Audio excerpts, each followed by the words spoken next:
So the thought may be, this is hopeless, I will never lose weight, I've been fat all my life, or I've gained the weight and I've tried before and I just can't do it, this is not going to work.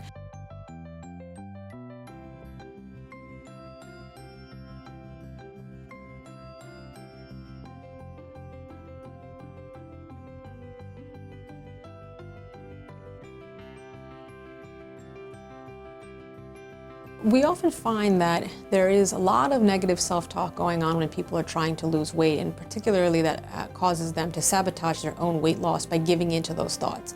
So the thought may be, this is hopeless, I will never lose weight, I've been fat all my life, or I've gained the weight and I've tried before and I just can't do it, this is not going to work.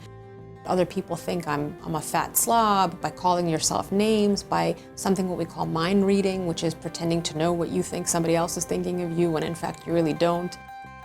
There are things that we call cognitive distortions. These are distortions or ways of thinking that affect negatively people's view of themselves, of the world, and their future.